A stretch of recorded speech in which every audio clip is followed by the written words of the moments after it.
periodista colombiano, Ricardo Ortiz, escribió en El Tiempo de Bogotá en el año 1949: la política venezolana del futuro, al parecer, va a estar dirigida por dos figuras de singular preeminencia. Rómulo Betancourt y Rafael Caldera serán en adelante los opositores de siempre, con semejante resedumbre personal y semejante altura de la inteligencia. Más político Betancourt que Caldera y más intelectual este que aquel.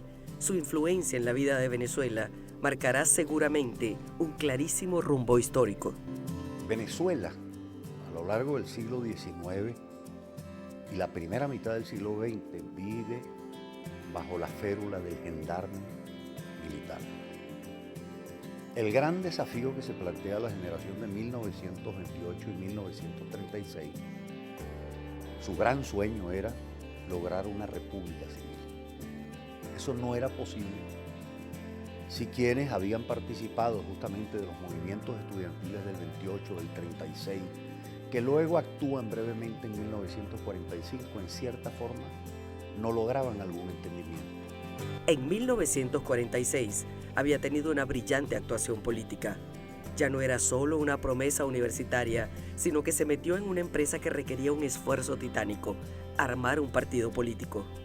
Copey tuvo muchos extraordinarios dirigentes, pero tenía un líder, un perfil que se diseñaba en el espíritu de la multitud: Rafael Caldera, quien creó una organización política histórica el 13 de enero de 1946 y se adueñó de la oposición.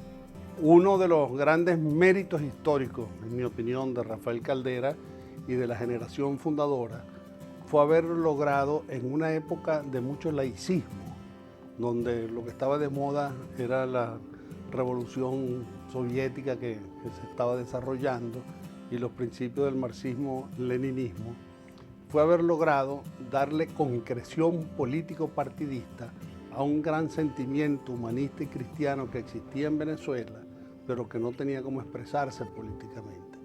Yo creo que esa quizás ha sido la mayor contribución que le hizo Rafael Caldera al desarrollo democrático de la sociedad venezolana. Más atrás, en 1942, con apenas 26 años, Caldera, joven orador en el marco de la coronación canónica de la Chinita, miraba al país como un reto y al mundo muriendo lentamente en medio de una espantosa guerra. A partir de allí busca el camino político para Venezuela. Cristo, decía, es el único que puede guiar nuevamente a los hombres para cimentar una paz justa. Ni Berlín ni Moscú pueden ofrecer la doctrina que llene el corazón de los pueblos. Y prefigura así lo que inspiraría su lucha: la necesidad de un catolicismo actuante e integral. Rafael Caldera cultivó mucho la ideología social cristiana, los principios fundamentales que alimentaron la doctrina social de la Iglesia desde sus primeros tiempos. Y ello lo llevó a ser un dirigente estudiantil rebelde que se abrió de la Federación Venezolana de Estudiantes en plena época de Juan Vicente Gómez para fundar la Unión Nacional Estudiantil, que es el núcleo originario de la democracia cristiana venezolana. Y aún más atrás, en 1936, un proyecto de gran significación que sería el germen de todo lo que vendría: la UNE, Unión Nacional Estudiantil. La infancia y adolescencia de Rafael Caldera transcurrieron en el seno del cálido hogar de sus padres adoptivos. De su formación se encargaron los sacerdotes jesuitas, quienes lo iniciaron en la doctrina social de la Iglesia, por lo que es comprensible que llegara a la política por convicción cristiana. Yo conocía al presidente Caldera desde pequeño porque estábamos ligados familiarmente. Mi madre era prima hermana de él, mi abuelo era tío de él.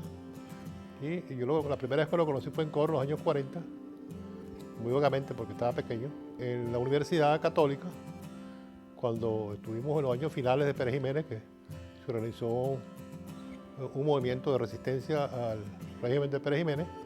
Pues me conecté con gente que posteriormente estuvo en Copey, y allí pues empecé a trabajar en Copey, en la Juventud Copeyana. Tal vez esa misma formación, exigente y austera, lo hizo honesto y potenció su talento, pero también le construyó una imagen de sobriedad circunspecta. Poseía lo que algunos llamaron una voluntad ética y otros una terca obstinación. Para unos era riguroso, para otros soberbio y distante. Si en el combate era admirable, en la derrota era altivo. Yo creo que una de las dificultades que tuvo Caldera era precisamente fomentar en un sector de la sociedad que le era afín, del cual él venía y que había sido formado en esos valores, la necesidad de abrirse a la política de masa, a la nueva política que se empezaba a vislumbrar en el horizonte venezolano. Ya era un fenómeno en otras latitudes, pero en Venezuela más bien había en esos sectores sociales un retraimiento respecto a la política, una desconfianza respecto a la política, y alguien que rompiera, digamos, con esos paradigmas, con esa forma de ver las cosas, pues tenía que despertar cierta resistencia. No se puede contar la biografía de Rafael Caldera sin concederle el mérito de haber estado luchando contra la corriente prácticamente toda su vida, pues le daba prioridad a otros valores, siendo la libertad democrática condición previa a todas las demás. Queremos paz, pero sabemos que la paz ha de lograrse a cambio de justicia. Nunca tuvo un torrente de voz impresionante, más bien era monótono, pues variaba poco el tono, pero se convirtió en uno de los oradores más completos que ha escuchado Venezuela. Era un político elegante que por formación rechazaba la vulgaridad. No era destemplado ni gritón, amaba la música, él dominó los viajes, la lectura, la ópera y el teatro, pero más amaba a su familia. Era un hombre que sabía jugar perinola. Él era el que nos sacaba los dientes a nosotros cuando se nos estaban cayendo, cuando estábamos chiquitos. O ponía inyecciones, por ejemplo, las ponía muy bien. O sea, era un hombre sorprendente, cantaba tango, le encantaba cantar tango. Lo que pasa es que, como yo insisto, era un hombre que no tenía tiempo para tonterías, eso sí. O sea, aprovechaba el tiempo al máximo y era muy disciplinado. Caldera se destacó en diversos campos. Históricamente ha sido uno de los grandes venezolanos de todos los tiempos. Se dedicó a la política. Si se hubiese dedicado al derecho y a las humanidades, hubiese sido una figura internacional, un galardón para América en materia humanística, sociológica, jurídica, etc. Su biógrafa, Mercedes Pulido de Briceño, lo presenta de esta manera. El político puede considerar que el Estado le pertenece. El estadista sabe y siente que pertenece al Estado. Tal vez por ello es uno de esos líderes que para nadie resulta indiferente, un titán para unos, un culpable para otros.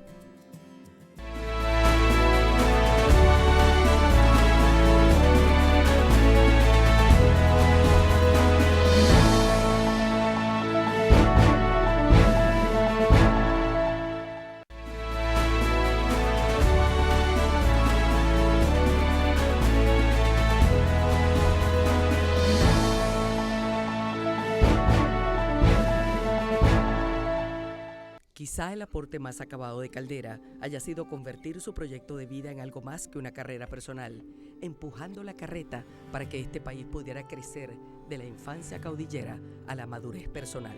Se hicieron un número considerable de obras.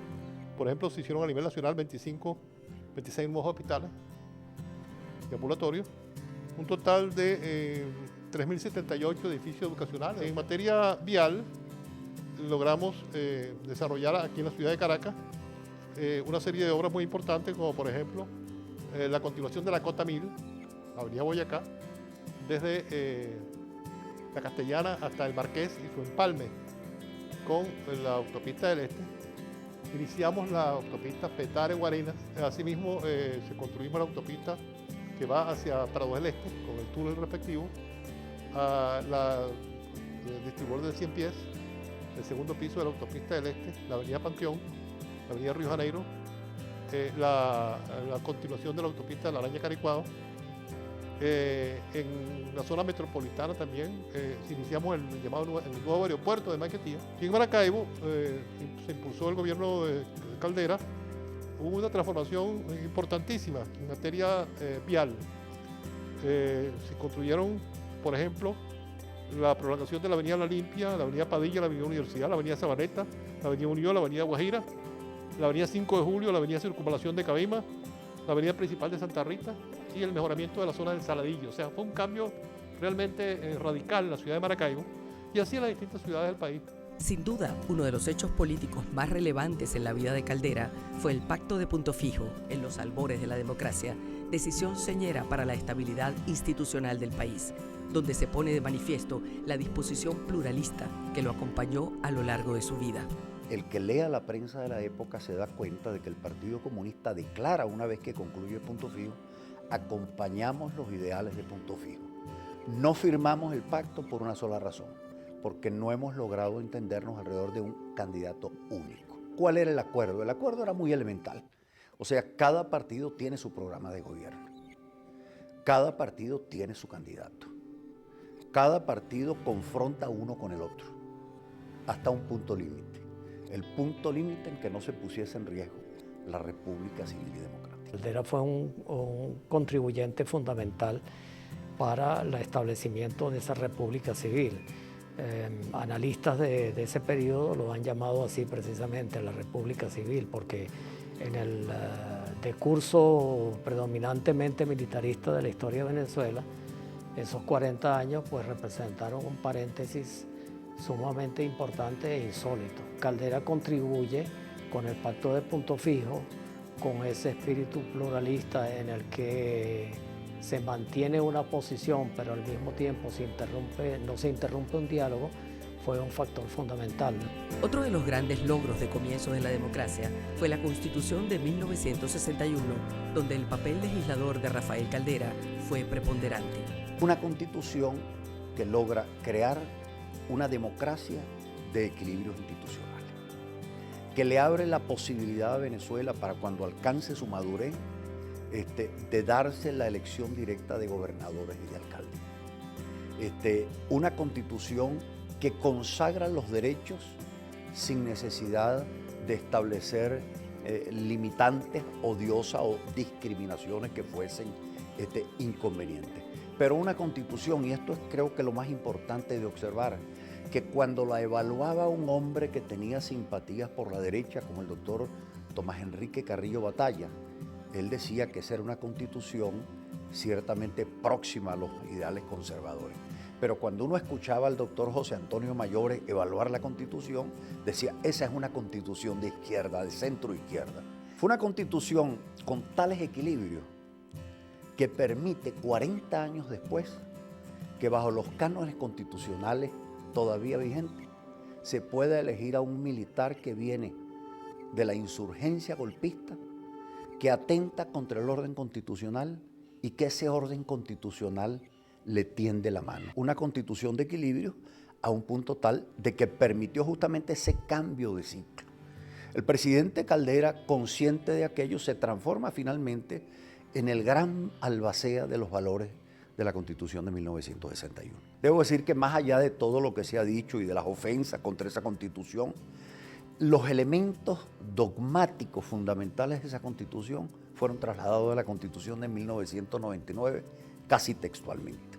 La primera vez que Copey ganó las elecciones presidenciales fue bajo el liderazgo de Rafael Caldera.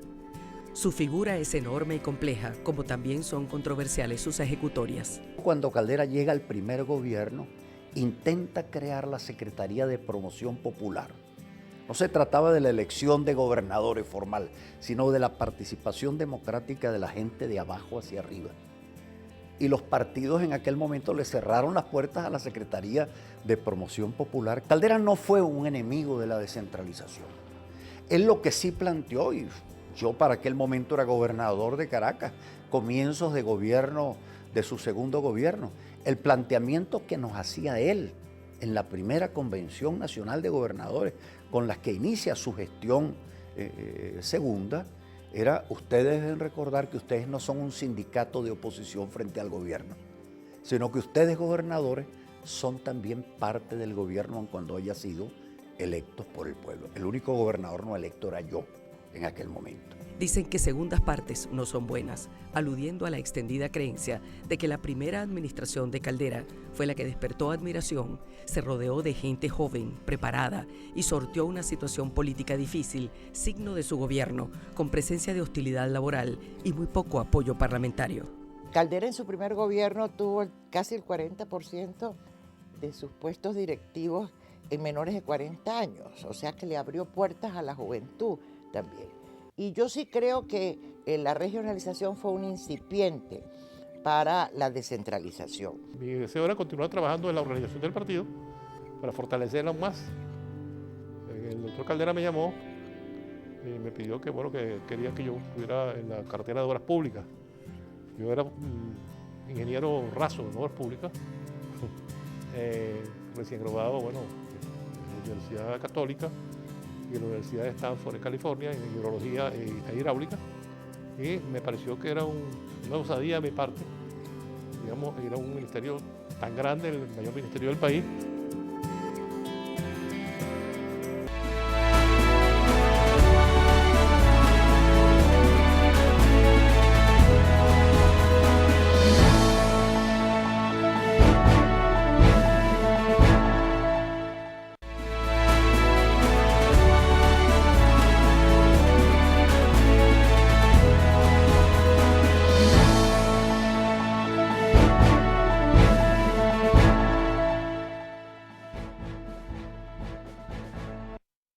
No quiso ser jamás mármol y olvido, pero recibió muchas críticas por lo que se llegó a calificar de obsesión electoral.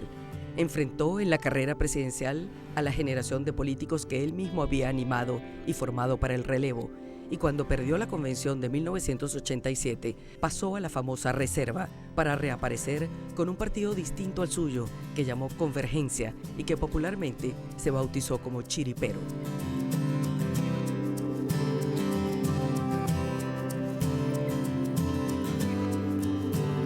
Tú analizas la convención de 1987, la intervención de Rafael Caldera es eminentemente principista y no es nueva. Ya en 1985, en un artículo del Universal, ya lo había planteado en contra de lo que se venía planteando del liberalismo, vamos a decir, del ajuste.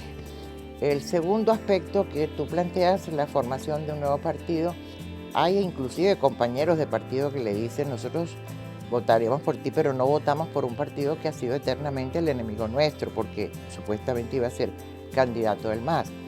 Por eso sale Convergencia. Pero él a ese partido no le da características de permanencia después, porque en la elección del 98 ya eso no aparece. En enero de 1993, día del aniversario de la fundación de COPEI, acude a Barlovento, donde enfrenta los señalamientos desde el partido que se conoce como el discurso de Brión. La conferencia episcopal, la iglesia, que según todos los sondeos de opinión representa la opinión más respetable, más respetada, más sincera, más creíble en la vida venezolana, acaban de decir en un documento que tiene valor histórico que hay que rechazar un paquete, son sus propias palabras, de corte neoliberal que privilegia al capital y que pone los lucros por encima de las personas. Ahí está la voz del episcopado venezolano. Y un partido social cristiano debió tener una actitud concorde para ser fiel a sus principios, a sus ideales, a sus convicciones. Bueno, yo pienso que Rafael Caldera ganó las elecciones en 1993 por la profundidad y la extensión de la crisis política que vivía Venezuela en esos años. Recordemos que en aquel tiempo se había producido el Caracazo en 1989, las intentonas de golpe de Estado en 1992, la enorme crisis política que afectó al gobierno en el año 1992 y 1993, la transición política con el gobierno interino en 1993, es decir, un clima de una gran inestabilidad. Gana por segunda vez una elección presidencial. Fue un gobierno que ha merecido todo tipo de comentarios, si bien es cierto que logró mantener el barco a flote en medio del proceloso mar que ya venía agitando las entrañas de la República. Eso creo que fue lo que hizo que una parte considerable del país valorara los atributos de Rafael Caldera en materia de experiencia, en materia de conducción política y en materia de autoridad ética para confiarle los destinos de la República, para confiarle el comando del Estado. Esa es la razón fundamental por la cual yo creo que se explica el triunfo de Caldera en el año 93. Con tenacidad dedicó su vida a la construcción de una Venezuela civil y democrática. Se esforzó por construir consensos. Fue un demócrata tolerante que sin duda alguna contribuyó a elevar el debate político. Sin embargo, luego del 4 de febrero, las críticas llovieron sobre un Caldera en el que muchos no se reconocían, mirándolo cabalgar hacia una segunda presidencia, justificando un golpe de Estado y facilitando lo que se llamó la rehabilitación política de Hugo Chávez. Le calificaron de demagogo, de oportunista, de condescendiente con las fuerzas marxistas. Me llamaron abogado de los golpistas simplemente porque dije que lo que había ocurrido el 4 de febrero había que enfocarlo con ojos de realidad, que no se le podía pedir al pueblo defender la democracia como la ha defendido siempre si se le estaba dando hambre, si se le estaba dando persecución, si se le estaba dando toda esa serie de males. Varios años pasó Rafael Caldera en ruta hacia el final de su vida, con una enfermedad que lo mantuvo fuera del combate que seguro habría querido continuar librando. Su mente fue lúcida hasta el último momento. La compañera fiel lo siguió poco después. Presidente Caldera, ya en el ocaso de su vida, muy limitado por la enfermedad, pero totalmente lúcido en cuanto a ideales y en cuanto a deseos de transmitir a otros experiencias para la vida política, nos decía una y otra vez que había que confiar en lo humano, que había que confiar en la bondad de lo humano. Y no lo decía de manera abstracta, nos lo transmitía en concreto. Hay que confiar en la capacidad que tenemos los venezolanos de construir un orden cívico y de derrotar la barbarie. Le gustaba tomar prestada la imagen de Gallegos para transmitirnos el deseo de luchar por Venezuela. Aún la construcción de convivencia civilizada en el país sigue siendo todo un reto para los venezolanos. Debe pasar todavía un tiempo para formarnos una opinión consistente, no manipulada por el fragor de la lucha política, acerca de hombres tan medulares en el elenco nacional como Rafael Caldera, íconos que consagraron su vida a una devoradora pasión que se llama Venezuela. Tenemos un gran papel que cumplir para que la humanidad sea próspera y feliz. Tenemos que hablar un lenguaje de optimismo, pero ese optimismo tiene que nacer de la valoración de nuestra propia esencia y de nuestro propio mensaje. No obstante, es obvio que fue consecuente con la línea que comenzó con aquella célebre pacificación al tender la mano a quienes habían sacado las armas. Consecuente, finalmente, con su empeño por construir una Venezuela civil, con abrir juego al espíritu civil en un país donde, según él mismo observaba, es mucho más fácil militarizar a los civiles que civilizar a los militares.